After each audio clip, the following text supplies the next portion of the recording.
It's the weekend and you have financial questions that need answering. That can only mean one thing. It's time for Jill on Money, the show that takes the mystery out of your finances. Here's your host, Jill Schlesinger.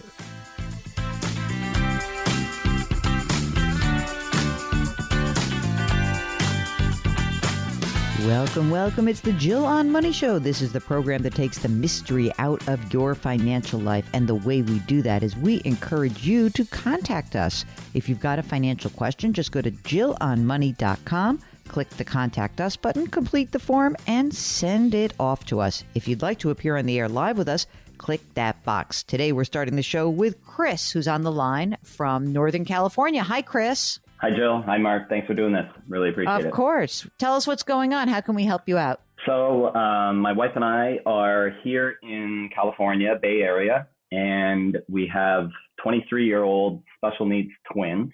And I'm pretty confident that we've saved enough for us to retire, but just worried about them going forward. All our family's in Toronto, Ontario, and eventually we're going to have to make the move back up there just to get them closer to family. And I just want to see, my head's always spinning on whether we'll have enough, and that's kind of where I'm at. I think our first question, Jill, is Chris enjoying the meltdown by the Maple Leafs? I am not enjoying that. I have to just say that I was going to ask about it, but I was trying to figure out whether I needed to do this to a man who just laid out that situation. So are you a hockey fan, Chris? I'm a huge hockey fan, also a Warrior fan, and neither of those are going very well for me at the moment. What is up with Toronto? You know, you stole John Tavares from my team, the Islanders. The Islanders, and we you're did.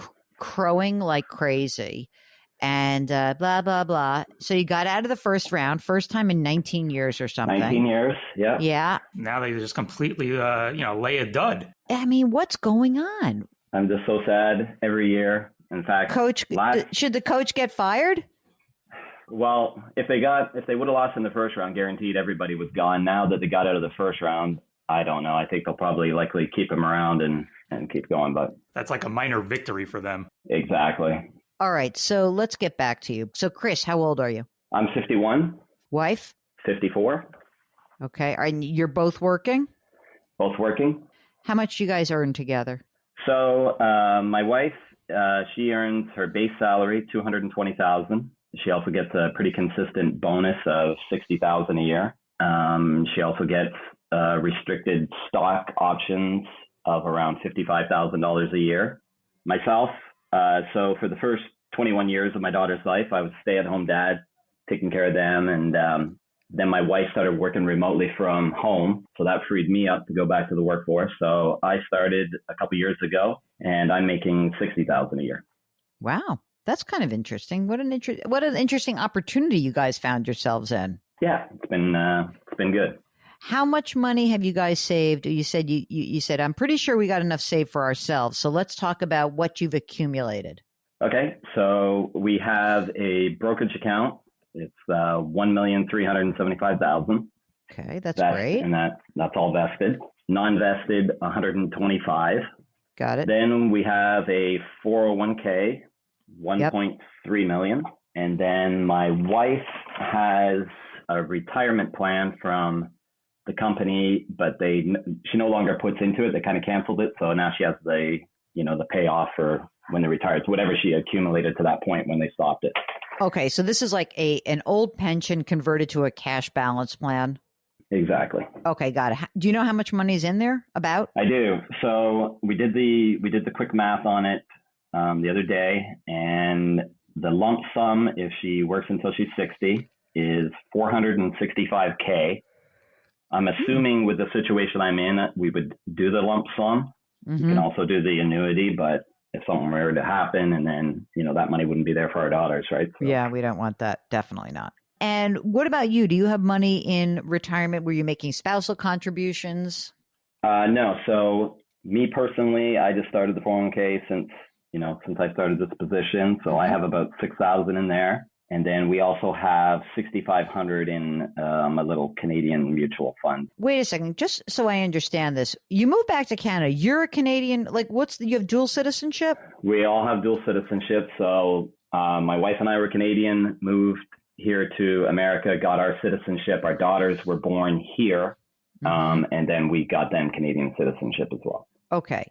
So if you guys move, is there any event for the taxation is what I'm just trying to understand. Like, let's say you moved and you have this brokerage account, but you're now living in Canada. Is there a more severe tax event that occurs with the money that has been saved in U.S. institutions?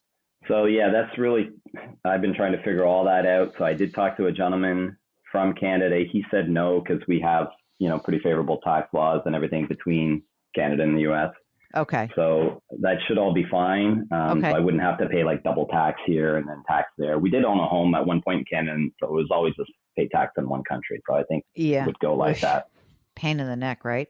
You own your home right now? So we own a home, correct? How much is that worth? Guess. Guesstimate $1 million. Okay. Is there a mortgage outstanding on it? Outstanding mortgage, $540K. Interest rate? 3.5. 30 year? 30 year. Great. Okay. Also own a vacation home, property. Hello. You've just become a much more attractive couple to me. How much is the vacation home worth? So we own it with another couple, but our share is $200,000. We owe $60K on that. 30-year mortgage as well, also at 3.5. You own it with another couple. Is that like a related couple or just friends? Yeah, just friends. Really? And how has that worked out for you guys? It's gone good. Yeah, no problem. Really? Okay. I'm intrigued by it. There's always a little problem here and there, but for the most part, yeah, it's been fine. Okay. Very cool. So we also rent that with Airbnb when we're not using it. Mm-hmm. So our share on that probably generates around $10K a year. It's kind of like slush money for vacations and stuff. But you're not going to sell that. That's something you'll keep even if you move to Canada, or will they buy you out? So I'm open to everything. Yeah, they could buy us out, obviously, or yeah, we just have to sell the whole place. Do they know about this as a potential? Yeah. Okay. They know eventually that we have to get back to Canada. Yeah. Okay. They're aware. Okay. So how quickly will this game plan be enacted? What's your guess?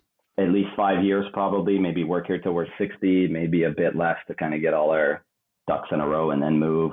Tell us about the twins. Do they need a lot of assistance? Are they going to be? Will they be always with you? Is there a special needs trust that you've already established? Yeah. So we've done the special needs trust. We have in our state. We have all that in place. So their diagnosis, they're identical girls. Moderate intellectual disabled is kind of like what they're telling us. So they're always going to need some sort of assistance. They're going to be living with us for foreseeable future. Mm-hmm. And then eventually they'll need some assisted living, some sort of help. But they're pretty high functioning. Like, they get up, they go into their adult program every day. They work in the community, volunteer, that sort of thing. Okay, I got it. We'll get back to Chris in just a minute. JillOnMoney.com is the website, and we will be right back.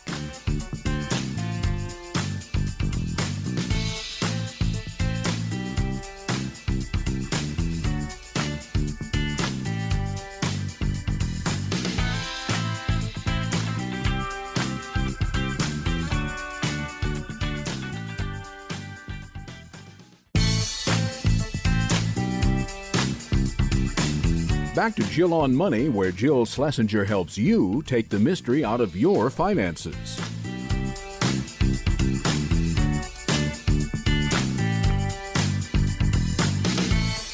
You're back. It's Jill on Money. And if you have a financial question, we'd love to hear from you. Just go to JillOnMoney.com and click the Contact Us button. Right now, let's get back to Chris from California. When you go to Canada, what's the situation in terms of, we have Social Security, but then what's going to happen? I have to just try to figure this out. You will be entitled to Social Security if you stick around the U.S. But what happens if you move? Yeah, so we would get the Social Security from our U.S. Social Security. We would still qualify for that. Yeah. So I'm assuming everything would be under the same umbrella. Like as of right now, my wife's Social Security, and then I would get half unless I accumulate enough credits by the time we move back. What's her assume. Social Security benefit at her full retirement age at 67? It would be $36.52. Do you have ongoing costs that you need to allocate from this income that you're earning? So let's see, 280, whatever, let's say 350-ish. Of that income, you're putting money away into retirement. Obviously, you've accumulated a bunch of money in brokerage, but is there money that you spend out of pocket for the twins? Is there, just some ongoing stuff or not? It's basically like any children that would live with you, right? You have those added expenses, but they, since they were 18, they do collect their SSI, which, isn't a whole lot, but it helps. Each one of them gets $825 a month, basically. All right. So there's $1,600 a month there. What do you think you need in terms of retirement income? Like, you have saved a lot of money, and you will have some Social Security for yourself, the kids, and, all that does obviously add up. So what do you think you need? So I'm thinking, just because we save so much at the moment, in retirement, obviously we wouldn't be doing that. So I want to go on the high end, I'm thinking, because I don't want to, leave it short. So of course. $12,000 a month. Okay. Just the Social Security benefit in the future, and I'm adding the kids plus yours. It's like $7,000 a month ish. I'm just throwing it out there. Okay. So we need $5,000. So you do agree with me on that, on the retirement, because the annuity, if I were to take that. Oh, totally. No, you have to take it. You have to cash that. The lump sum, right? Yeah, okay. You have to. Absolutely. So that's an easy one. So now that's, 1.718 in your wife's, stuff, 1.8. And then you've got this 1.34, and you're going to still accumulate. So I think I feel set. I feel good. You can do this. This is a complete back of the envelope calculation, subject to change based on your Canadian fact finding. But where I look at you right now, 5 years to go, or 3 years, let's say 3 years, right? For 3 years, you can sock away a lot of money. And I'm almost like less interested in how much money you're putting in your 401k and more in your brokerage, frankly, just because I want to make sure you guys have access to your money. If you look at it and you got $3.5 million now, you will probably have, let's say worst case, in 3 years, the market sucks and you get like $4 million. That's all you have. Okay. That $4 million is going to easily generate your $5,000 a month. That's $60,000. It's not a problem. The only thing that has to really get buttoned up on this, you've really taken care of, which is the special needs trust. But we need to figure out what is the Social Security disability benefit when it comes to your kids in Canada. And I guess the other piece of this is, I'll ask the dumb American question, but given where you think you're going to live in Canada, you're going to have house proceeds. Do we think you're going to have $1 million? Or are you going to have to spend any of the cash on hand to actually have a bigger house? Right. Or more expensive, I should say. Yeah, the Greater Toronto area has absolutely, gone bananas as well. I think it's like the highest housing market in all of North America. But I'm also not living right in Toronto, right? So we grew up east of Toronto, which is also pretty expensive. But, I'm hoping that I can find something close to family, but not right on top of family, just outside, something, a little cheaper is what we're hoping. A little small town feel like we have now. Okay. But do you think it'd be more than $1 million? No, I'm thinking it's probably, probably pretty similar. Let's just say $1 million. Yeah. And hopefully you don't have to sell the vacation home, because, maybe the thing that I would be number one, most important, you can do this. You have enough money for your needs and for your kids' needs. So that's number one. Number two, you need to do some more investigation about do we need to be really aware of any other rules in Canada? Specifically, what is the rule around having Social Security disability income, whether that can continue or not? Does Canada have a different system that's better or worse, just to understand it? In the real estate decision, I almost feel like it's a weird thing, Chris. I would say that it's probably a more important decision about the timing of this move is less about how much money you have saved and where interest rates are. Because, if it's 2 years from now or 3 years from now, and there's, the interest rates have gone down dramatically, and you have a chance to make a move and lock in a mortgage at a lower rate, I'd pull the trigger sooner rather than later. Conversely, if rates are still really high and it's, in your third, 3.5, fourth year, then we might make a different decision and say like, well, maybe we'll do one more year here. And you really should be aware of like the housing market there and the trade-off and the trade-off you would have to make. Because don't you really want to keep the vacation home? I'd hate to have to sell that and absolutely. blow that I'd up. love to. Yep. I don't think that you're going to need to. I really don't. And I think that you really have done an amazing job. There's not a lot of choices in terms of of things to decision points. That's what I would say. So when you said you had 1.375 in the brokerage account, that's not all the company stock. You've diversified that, have you, or not? No. So did you want to get into that? And do I continue investing at this rate too? Like putting in as much as we are? Well, first of all, are you telling me that there's $1 million in this one company stock? I am telling you. Now now you're coming clean. I'm concerned about that. I'm concerned as well. I've always been concerned, but getting out of it, and it's a big company. One that I may have heard of. Yeah, for sure. 100%. Okay. It's not going anywhere anytime soon. It's not Enron, but, that's what they said about that's what they said about Enron before Enron became Enron. I 100% agree with you. 100%. But I just don't know how to get out of it with not getting these hammered tax hits. Yeah. Okay. Well, let's talk about this for a second. Okay. So, listen, if you sell the stock now, you are going to be in let's call it, this sounds crazy, but it's 18.8% capital gains rate. Okay. You get why that is? Because it's the 15% capital gains rate, but because you make more than $250,000, you're subject to an extra 3.8%. The married filing jointly 15% bracket goes up to $553,000. So again, your income plus the vesting of the RSUs, 1/3, 1/3, 1/3, really does put you solidly into 15%. You do make more than $250,000, so you get 18.8. But big deal. You're going to have to diversify this. I don't know why, so I would start at least get your heads around the idea that, maybe you just have to do $100,000 a year for the next few years and just start somewhere. And then put that in just T-bills or something, or am I putting? Wow, why are you telling me that the whole world's coming to an end? Because that's a T-bill kind of trade. I just know that we can't afford to lose it with the daughter's situation. And you can't afford to lose it, but I still have to make money for you, right? So, in the beginning, if you want to just have some T-bills because you have so much risk, I'm cool with that. But eventually, if I had the 1.375 right now in cash, I would say you need a diversified portfolio.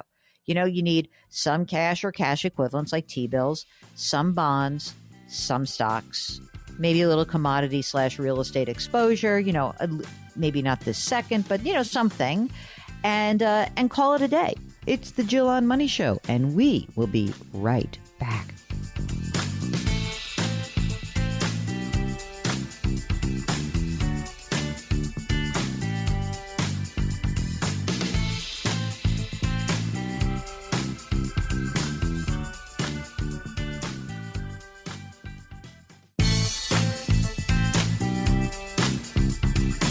.401ks, IRAs, refinancing, she covers it all. Back to Jill on Money with Jill Schlesinger.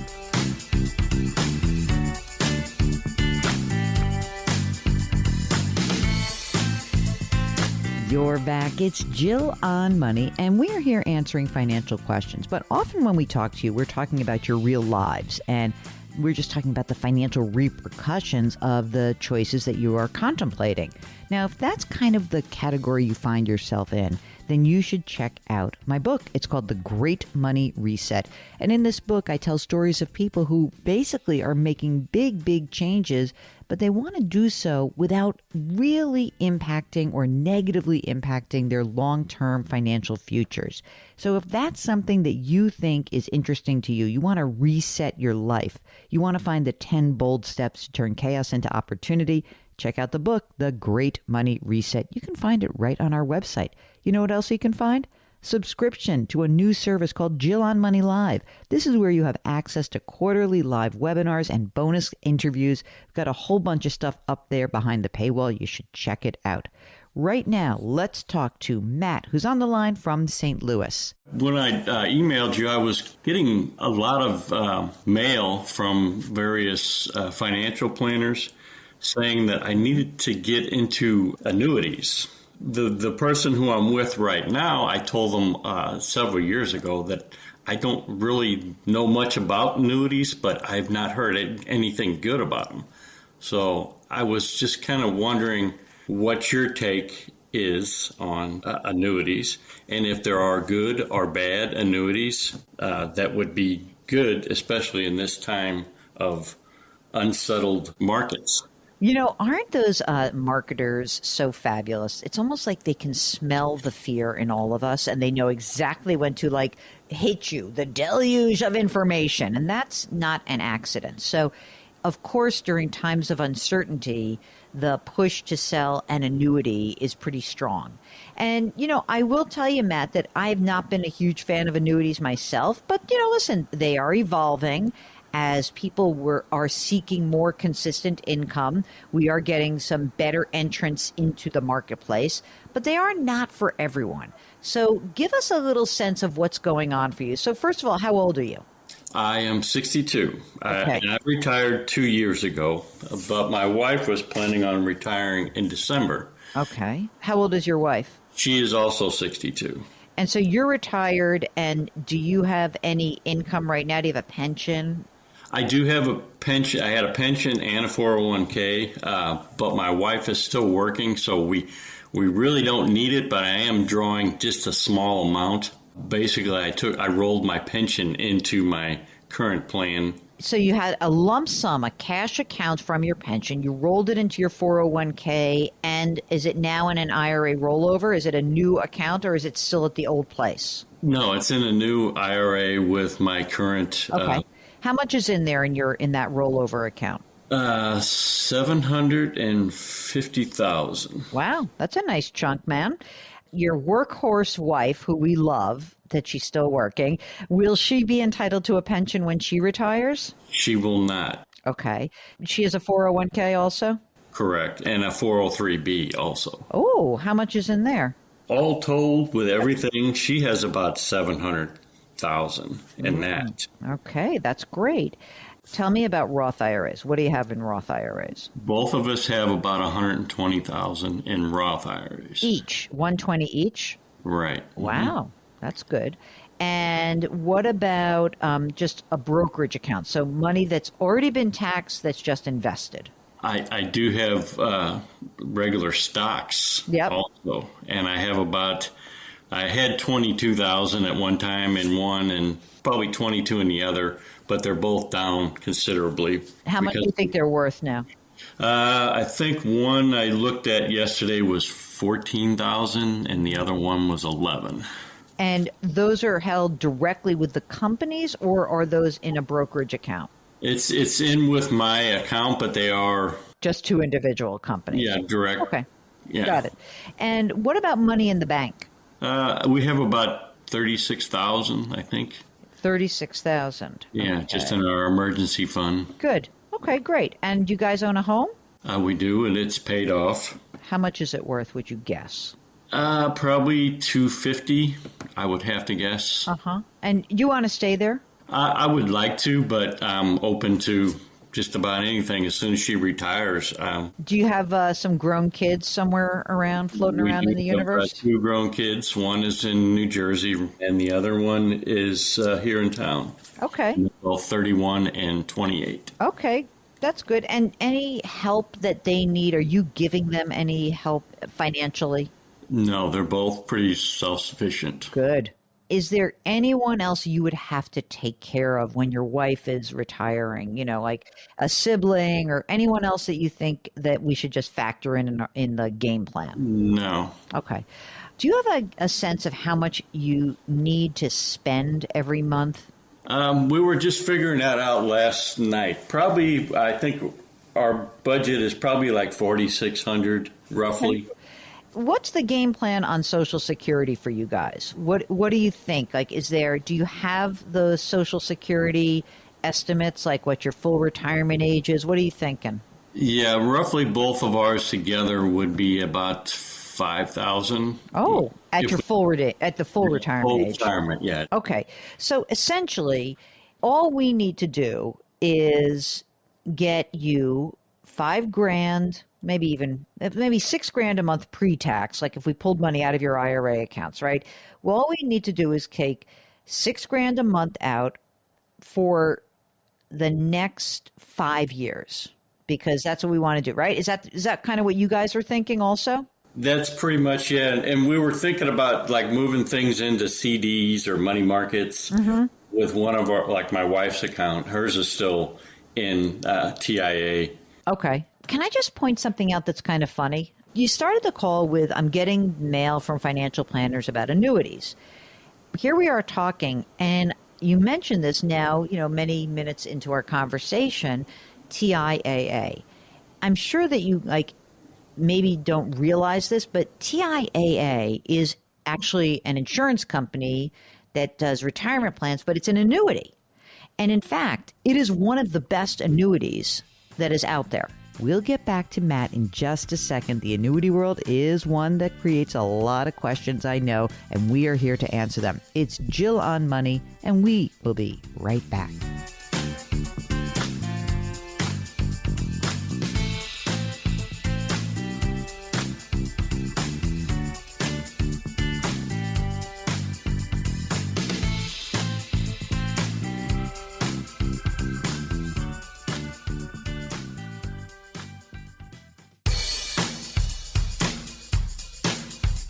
Do I invest here? Should I put my money there? Jill Schlesinger can help you. Back to Jill on Money.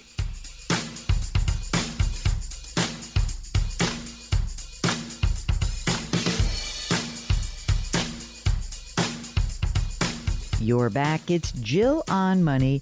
If you have something going on in your financial life, give us a holler. Just go to jillonmoney.com, click the Contact Us button.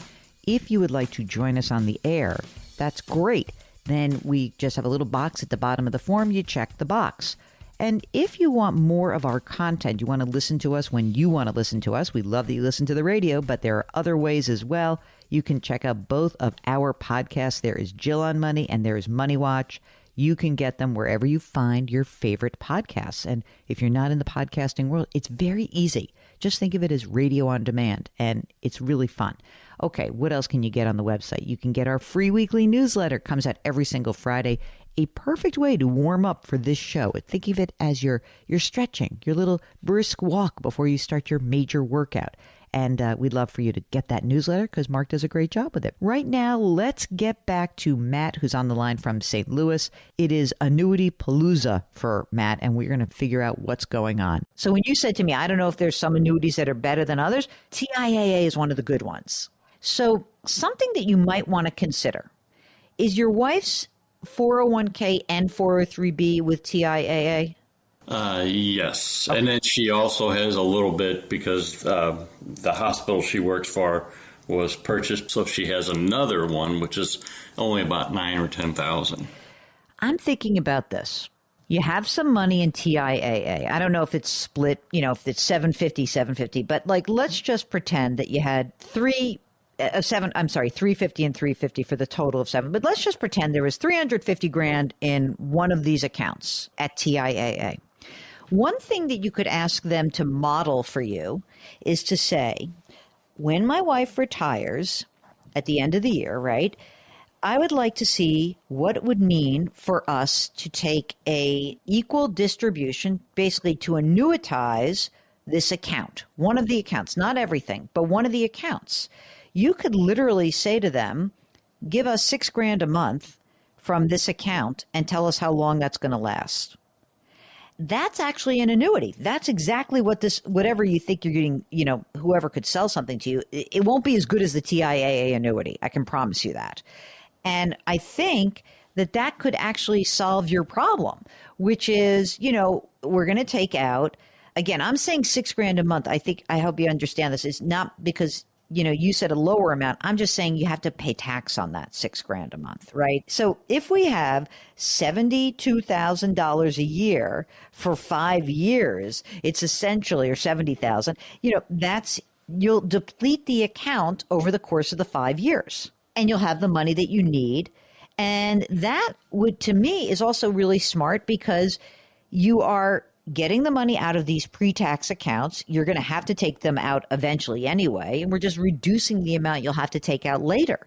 So what would be interesting would be, hey, how would this work? Can we just use the annuity we own already, the TIAA annuity, and actually do what we need, which is take the money out to live on for 5 years before Social Security full retirement age? And that is a beautiful thing. You don't need an annuity, just to be clear.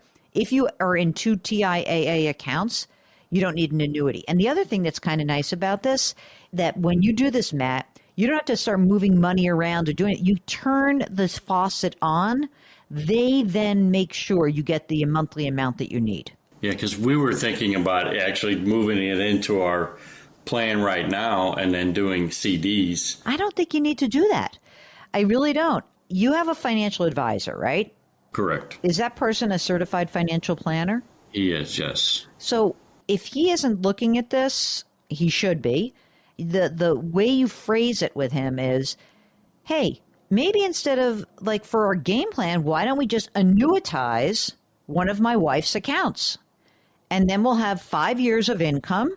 We'll take the money out of this account, pay the tax that's due, right? Because you have to pay the tax but you're dribbling it out over 5 years. You'll reduce the amount of required minimum distributions in the future, and you'll be able to rock and roll. And then honestly, your account, Matt, that is that $750 in your rollover, don't touch it. You don't have to worry about it. So in other words, I think you're in great shape. You've done a good job. You've saved a bunch of money. I don't see why you would buy another annuity if she has TIAA. And I think the income that you need before Social Security full retirement age is available to you through the TIAA accounts. Make sense?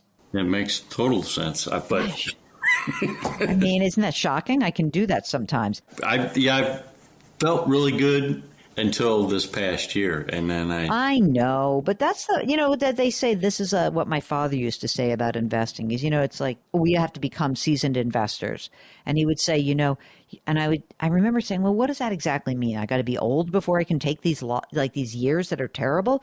He goes, no, but you know how you season a piece of meat, you pound it with a mallet. Exactly. And yes. So we get pounded with a mallet. And unfortunately, that is what happens. In your case, I know that because last year occurred so close to your retirement age, it does take a lot out of you. But you guys have plenty of money, and I think you've got a good working game plan. Talk to the advisor. Make sure that the advisory firm is on board with this. But I think it's really good idea to ask these questions and see what we can do. I think you'll be okay. I really do. If you are wondering whether or not to purchase an annuity, someone's coming at you, giving you a big sales pitch, give us a holler. JillOnMoney.com. We'll be right back.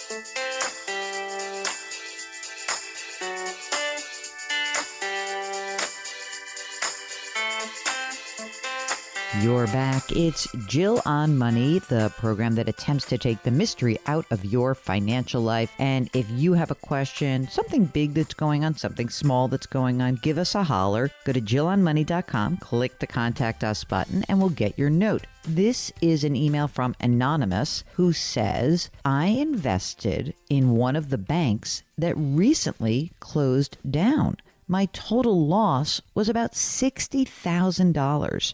Is there a way that I could recoup some of these losses? Can I write them off on my 2023 taxes? Is there another option? Okay, so this is interesting because you were an investor in the equity, meaning the shares. Let's just pretend, let's make it up. Maybe it's First Republic Bank, and you invested in that company. It goes broke. Well, when you are an equity investor and there's a bankruptcy, usually you just write it down to zero. You've got a $60,000 loss now. Now, what are you going to do with that loss? You may want to look elsewhere in your portfolio, in your taxable portfolio, and see if there are any gains, because you can take the gains against the losses. That's a great thing to do because it allows you to kind of rejigger your whole portfolio and do it in a tax neutral way. But what happens if you do that and you still have a lot of losses? Well, you can take up to $3,000 a year in losses against your ordinary income. And you can do that for a long time into the future. You can keep carrying forward these losses. So it will not go unused. Maybe you even wait to use those losses if you're in a year where you have big gains. Something to contemplate. I know it stinks. It's one of those hard lessons to learn. I just hope that because you lost all this money, it means you've got a big, massive portfolio that this is part of, not the only thing. So if you'd like to get back in touch with us, Anonymous, we'd love to hear from you. It stinks to lose. It's a hard lesson to learn as an investor. So give us a shout if you've got further questions. Okay, Jill on Money, there's a whole nother hour around the corner. JillOnMoney.com is where our content lives, and we'll be right back.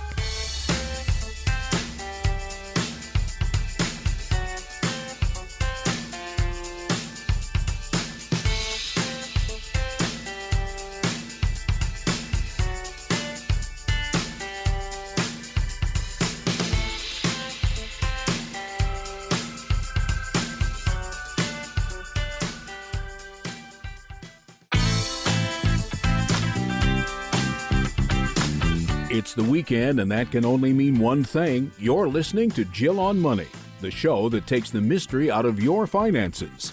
Here's your host, Jill Schlesinger.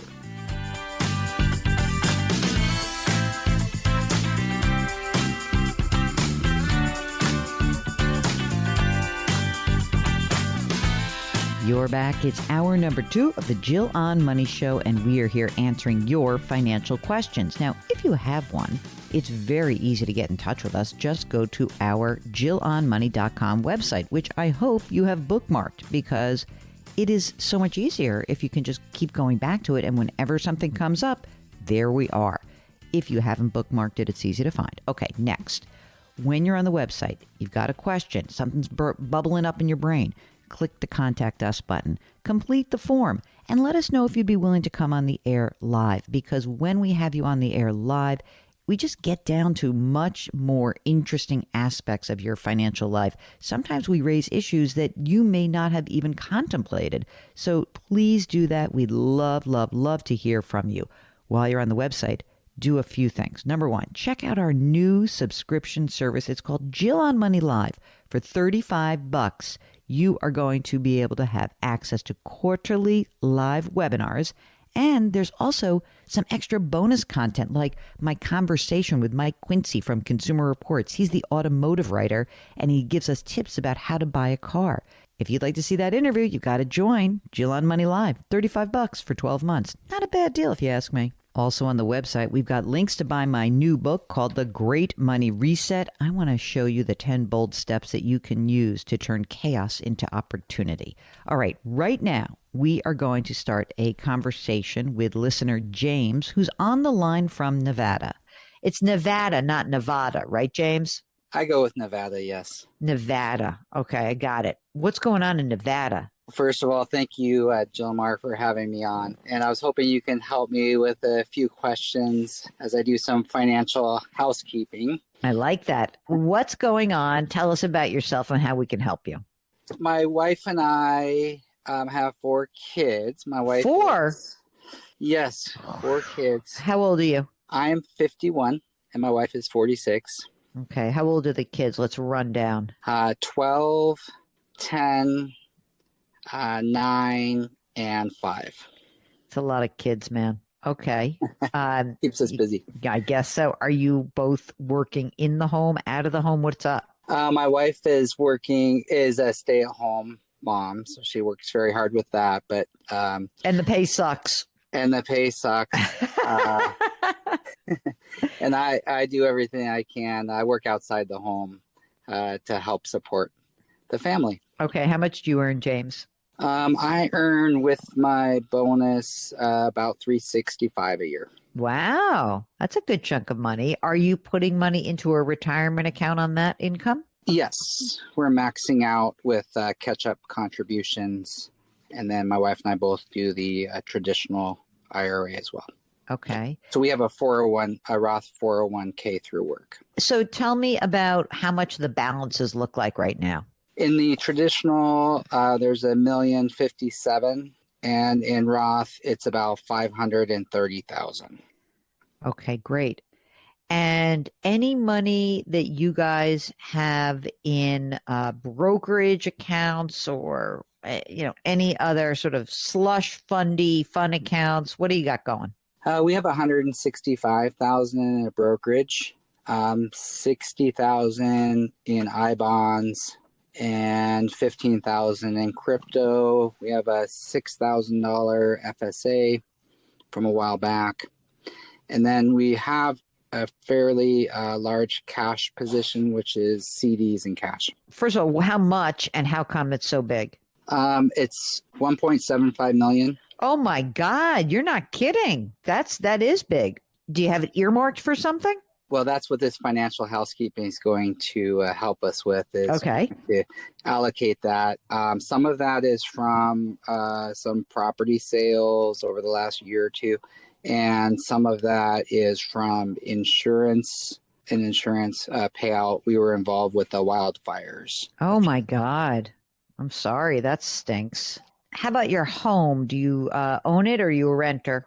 Our primary home is worth $2 million, and we owe $915,000, and we have a 30-year 3.25%. That's great. And you're happy there? No change in the coming future? Yeah, we're even happier with our low interest rate, yes. Yeah, right? I mean, I keep saying to people, they're like, why is inventory so low? Who's giving up 3.25% mortgages, even if you found the dream house of the dream house, right? Right. How about for the kids? Are you putting money away for college for them? We have 529 plans. We're putting away currently $1,000 a month for the 4 of them, so $250 each. And they have balances of about $75,000 each right now. $75,000 each? That's a lot. Good for you guys. Are they all going to be running rebels? Isn't that what the UNLV is? That is. I think they're currently in private school. Mm-hmm. And so I kind of wanted to plan for a private school or out-of-state public school. Why, you snob? I just... My wife wanted them in private school. So Hold on. How much does private school cost for the 4 of them? Give me the number. I'm just dying to know. Currently, it's about $45,000 a year for total. Oh, total? That's not bad. Yeah. You see, I'm like in New York, like Northeast craziness. I thought you were going to tell me 45 grand each. And I was like, how are you doing that? So yeah. 45 grand total is not terrible. Okay. Besides the cash that's outstanding, anything else that's going on for you guys that you think is part of the housekeeping? Do you have estate documents? Do you have life insurance? Like, what's going on that side? The other part of the, the cash, we have rental properties. Rental properties, plural. Yes. 4 of them I purchased before I got married. So I've had those for more than 15 years. And then we purchased 3 additional ones last year. Oh my gosh. Okay. So how are we going to account for this? So are the 4 premarital properties, are they carrying mortgage debt or not? Yeah, they all have mortgage debt, and they're all income positive. Okay. And what about the 3 you just purchased? They all have mortgages as well. Because it's just under a year for all 3 of them, 2 of them were positive, 1 was negative. Okay. Just because of the higher interest rate, I think. Mm-hmm. So net, when you're doing your taxes and you look at the rental property section, you're still cash flowing positive even with 1 loss. Do you have an estimate of what, like, not the tax loss, but like real cash flow after you pay all your expenses for 7 properties? Do you have an idea about how much money's coming in monthly? It's about $30,000 a year. That's after all the costs, repairs, property management company, all that stuff. How much equity do you think you have in all these properties? Around $1.2 million. Wow. That's a lot.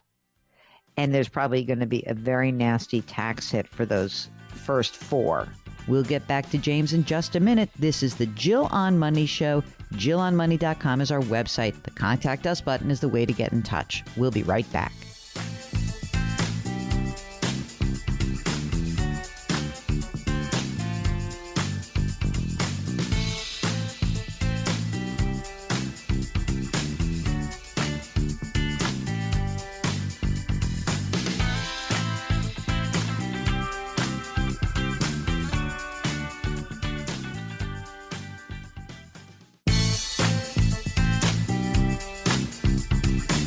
Back to Jill on Money, where Jill Schlesinger helps you take the mystery out of your finances.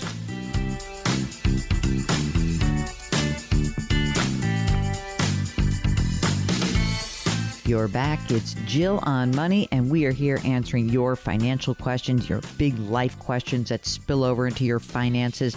Anything that is remotely associated with a dollar sign, we'd love to help you out. All you need to do is go to JillOnMoney.com, click the Contact Us button, and complete the form. Now, once you've filled out that form, at the very bottom, there's a little box that says, would you like to join us live? We hope that you do, but if you don't, it's okay. We'll read emails from time to time. Right now, we are going back to James, who's on the line from Nevada. Remember, James called to find out whether or not he is on track to fully retire at age 62 and maybe even at age 60. So we're going to continue our conversation with James. What's the game plan with these properties? I don't really have a game plan. I figured our rental income would, shortly here in the next couple of years, it's going to be like around $30,000 a year. Yeah. And so that might help supplement because we do spend a lot of money. How much do you think you spend? Currently, it's $16,000 a month. I like that it's exactly 16. It's not 15. It's not 20. It is 16, Jill, with the private school, right? That does include private school, and that's about $4,000 a month. Does not include our retirement savings, though. Okay, that's okay. But I mean, you do earn a lot, and you have saved a lot. So it's hard for me to figure out the real issue here. Like, you save so much money. How have you saved this much money? Probably some of it's come from refinancing the properties over the years to buy other properties, like a cash out refinance. Uh-huh. And also, up until about 3 years ago, my salary was higher, at least a couple $100,000 higher. Oh, wow. In an ideal world, I want you to paint me the picture of what you want to happen in your longer term life, because, you do have a 5-year-old. So that kind of, does that mean you're planning on working, until your full retirement age, till 67? 62 would be the top end, I think. And really? I'd like to know I could do 60 if I wanted to, but 62 would be the top end because I'll be eligible either at 60 or 62. I will get a pension. What's the pension at age 62? $89,000 after the survivor benefit. Wow, man. And $71,000 a year would be at 60. I always say 62 seems fine. Thank you very much.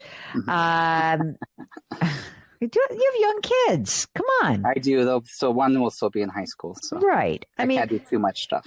Do you think when you look at your, let's look at your Social Security benefit. What do you look like at age 67, like your full retirement age? What's the number there?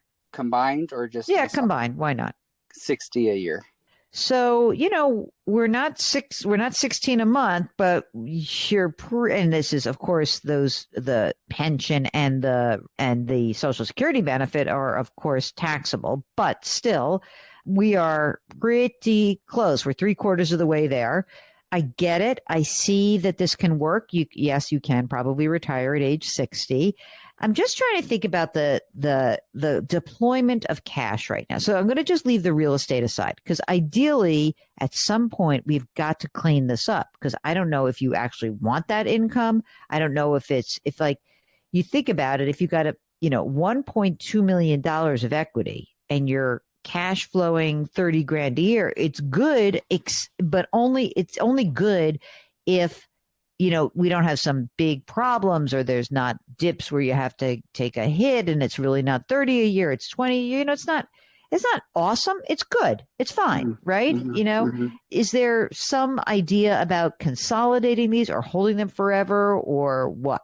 I heard about some ways to kind of off ramp, a Delaware trust or something like that. Yeah. It's usually a 1031 exchange.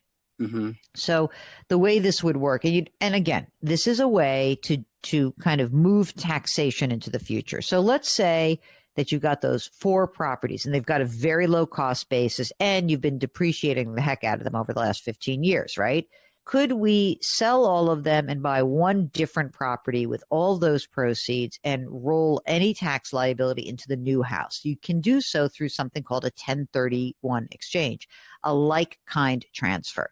In other words, you don't have to do 4 and get 4 other properties. You could say it's just a different kind of rental property. You'd have to get a lawyer. It's a really interesting way to help people manage the tax liability that comes when they've been very successful at renting properties, of buying rental properties. So it's certainly worth considering. You don't have to do anything with it now. Truly, you can just let's put this aside, because essentially at this point, if we wind the clock forward and it's, 10 years from now, you'll have your 89 grand a year. We'll eventually get your Social Security. You'll have 30 grand a year from your rental properties.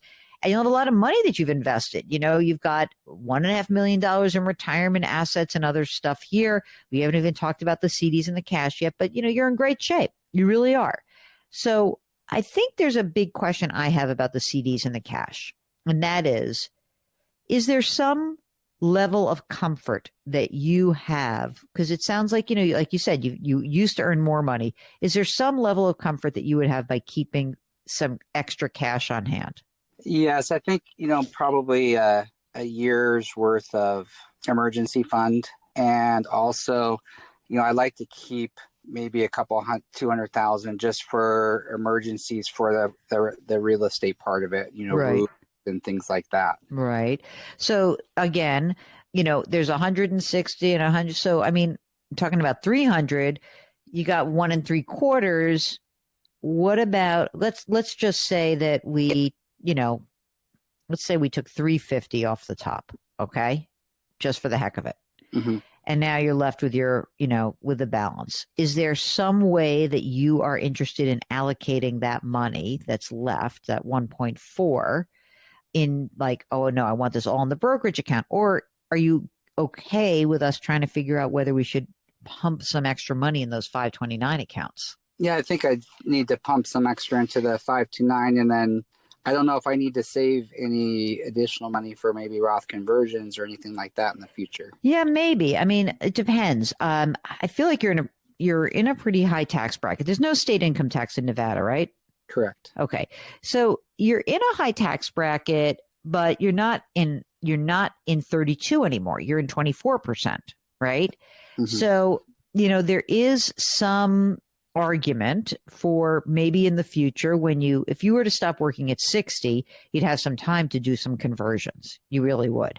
So maybe we'll leave some extra money in cash, but that's 9 years from now. So I feel like, I don't know, maybe you're going to be accumulating. I don't know. We'll have to see. But for the kids, if they've got 75 grand each, I think we kind of need like the 12-year-old is pretty close now. So we're really like 5 years away. We need private school. You said out of state or private school. So like, are we talking you need 60 grand a year for college, or like, do you have, in today's dollars, are we talking about that caliber of private school Per year? Yeah. Hopefully not that much, maybe like 40. Okay. All right. That's fine.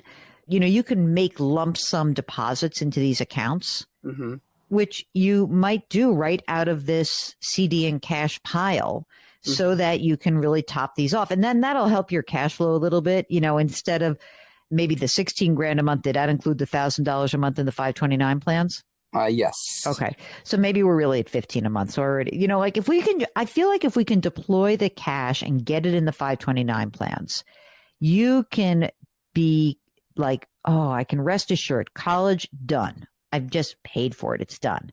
Are you trying to figure out whether or not you can call it quits early? Are you seeking a new endeavor, a next endeavor? Are you just sick of what you're doing and you want to see if the money you've accumulated can help you get where you want to go next? I'd love to hear from you.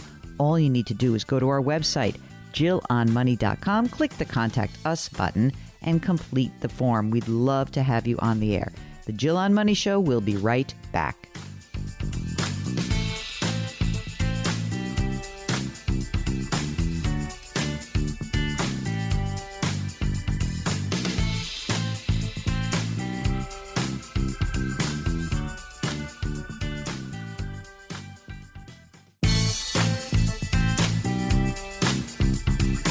.401ks, IRAs, refinancing, she covers it all. Back to Jill on Money with Jill Schlesinger.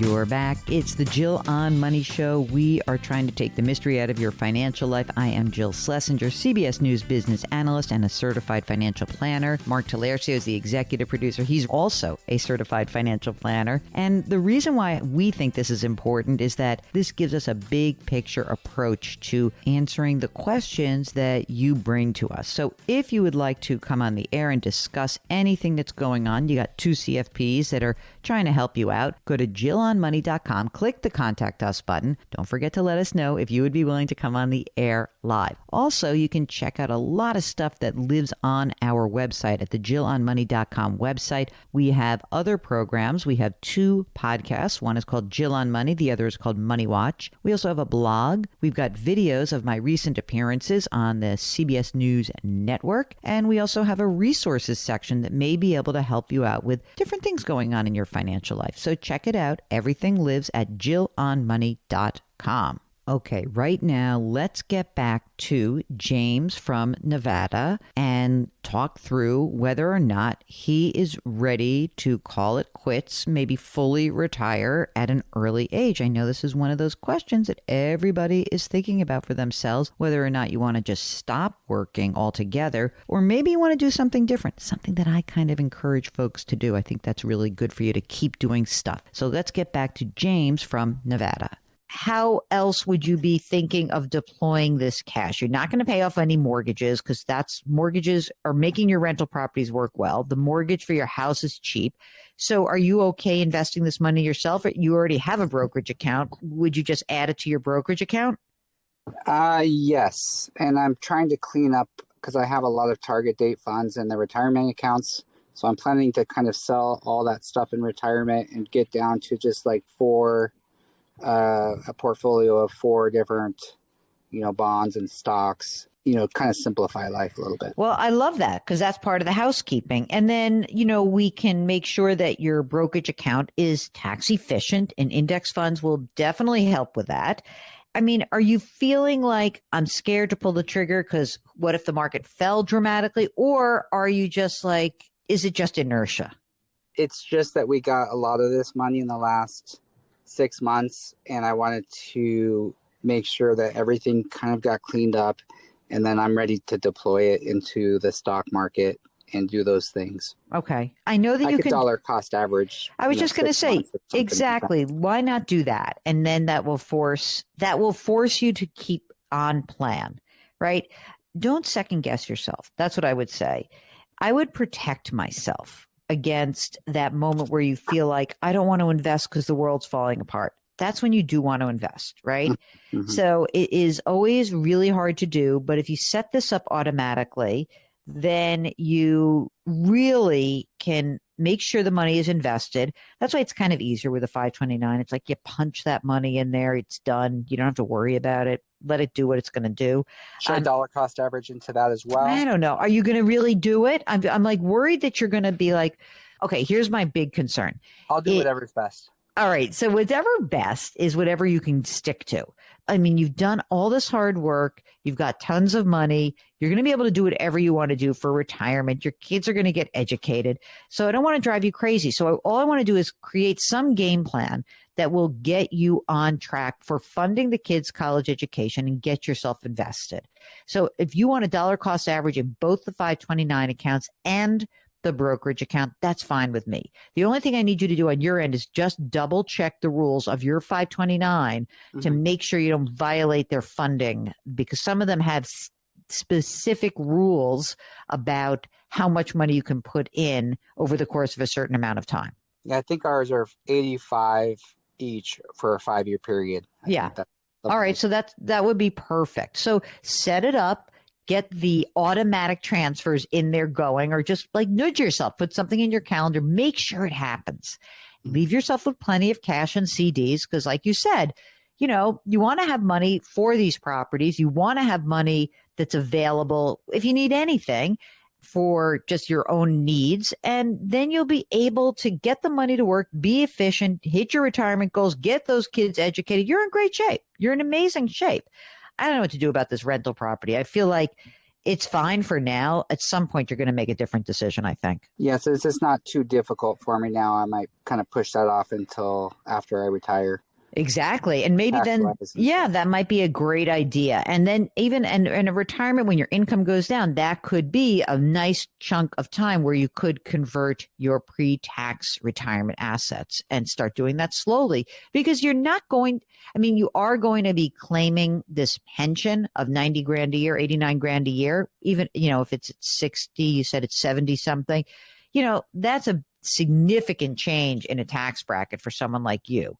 And in your situation, you know, you would be probably, because you're going to convert a lot of money, you'll still end up in the 22% tax bracket, but you know, you'll lock it in, you're done. And this just presumes that tax brackets don't go up on us. But for now, I think this is a good game plan. And also for now, just while we're doing some financial housekeeping, do you have your estate documents done? We are working on those. I knew I'd catch you. So here we've talked all this time, okay? And I'm delighted that you gave us a holler, but we've talked all this time. And what I'm really worried about in your situation is if something bad were to happen to you and what's going to happen to your family. So the critical issue for you is to get those documents done. It's even more important than get your money to work. It really is. Can you live with that?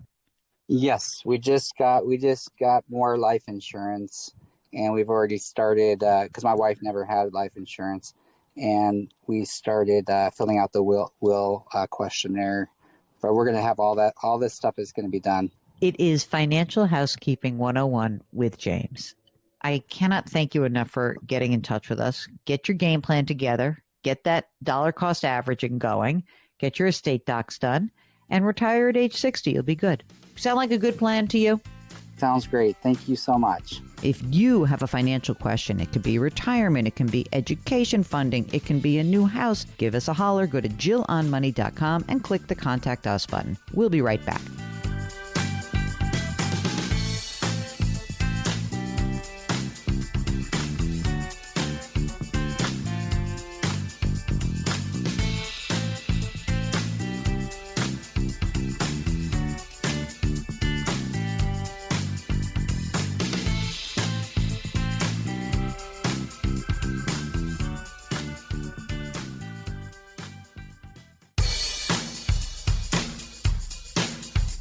Do I invest here? Should I put my money there? Jill Schlesinger can help you. Back to Jill on Money.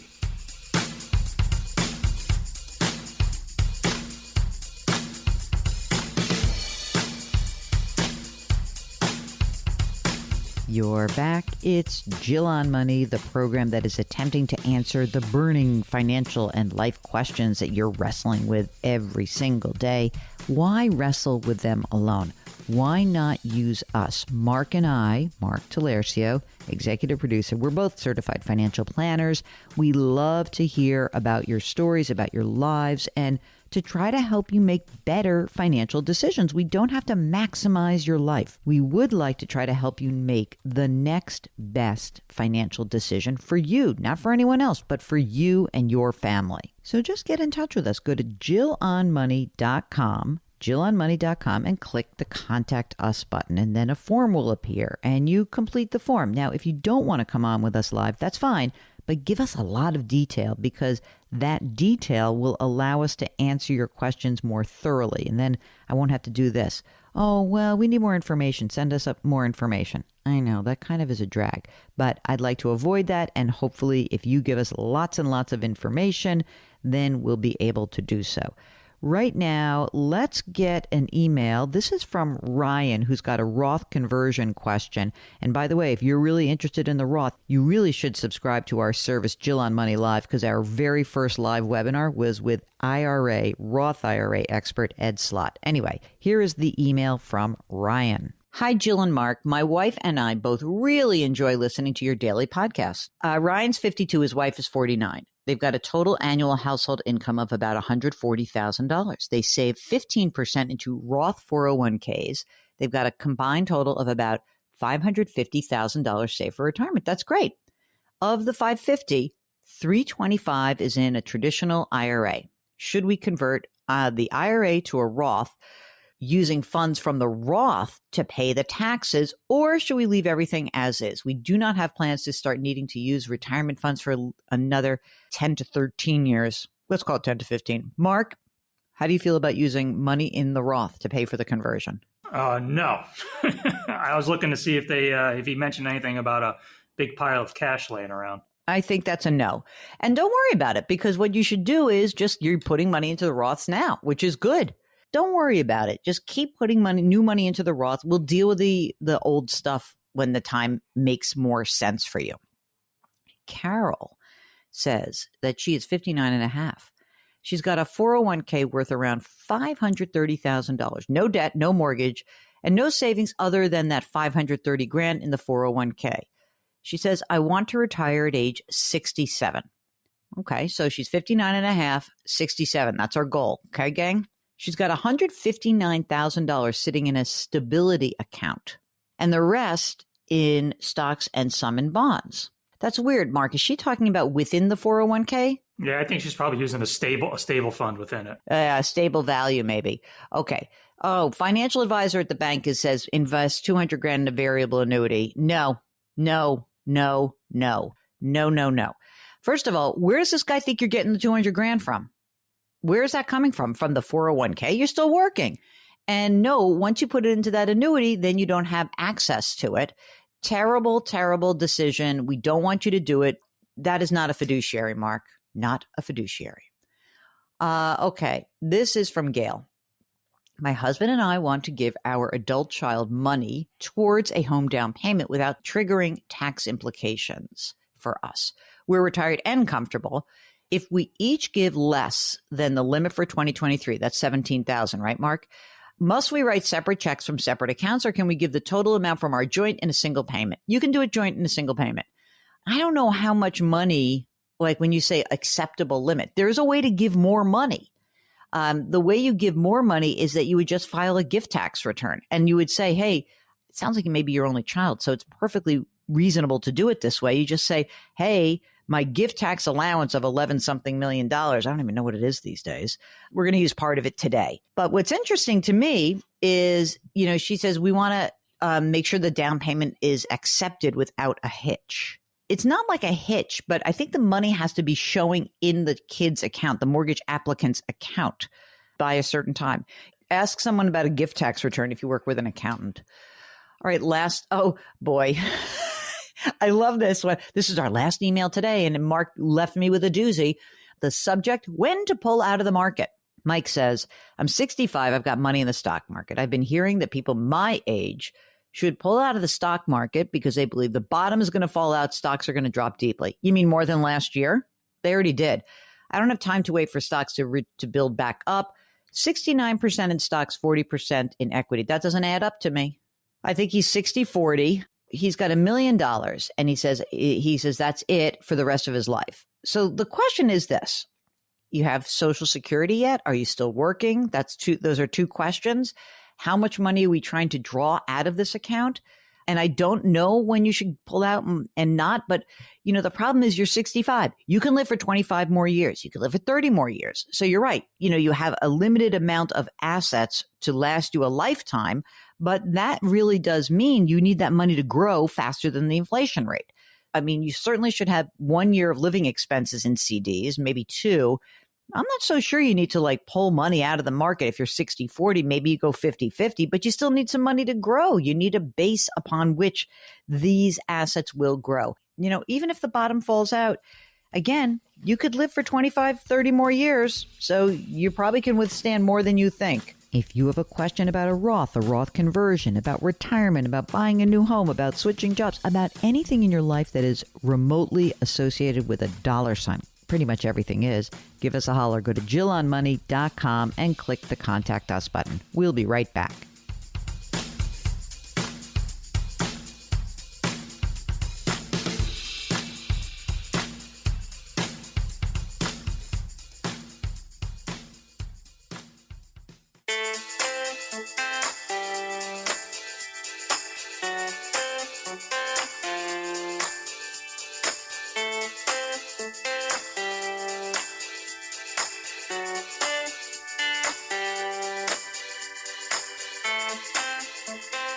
You're back. It's the Jill on Money Show. And before we conclude the program today, I do want to thank everybody who sends us emails all the time. We can't get to all of them as quickly as we'd like, but here is an email from Ian who writes, my savings account offers an interest rate of 4.2%. My question, can I grow my money more in my investment account than in my savings account? Well, here's the thing, Ian. This is the critical question that many investors are asking themselves. That savings account of 4.2% is only going to last for a certain period of time. We have basically come to the peak of the interest rate hike cycle. So the question is, where should you put your safe money? That's a savings account. And it's great if you're earning 4.2%. But if it's the amount of money in that account is more than your emergency reserve, more than that sort of comfort level of 6 to 12 months of your living expenses, and it's in excess of that, chances are, over time, if you become a disciplined, diversified investor, that over the long term, your money invested should be worth more than the money that you would have over time in a savings account. So, again, it's a split second where you're trying to make this decision. But interestingly, we think, 4.2%, it's not forever. And also, in a year like last year, you would have been really smart to have all your money in savings. And in a year like this year, so far at least, you would have been smarter to be in an investment account. So emergency reserve funds, those should be in the savings account. Excess funds that are being used for long-term goals probably should go into a diversified investment account using really cheap index, mutual funds, or exchange-traded funds. Well, okay, that's it. That's the program. Everything that we do in this world of content lives on our website, JillOnMoney.com, so check that out and bookmark it. And please know, lots of people make this show happen, the most important of which is Mark Talercio, our wonderful executive producer. Our music is composed by Joel Goodman, and Karen Kranick is our web queen. Lift someone up. Change your work, change your wealth, change your life. Thanks for listening. We'll talk to you next week.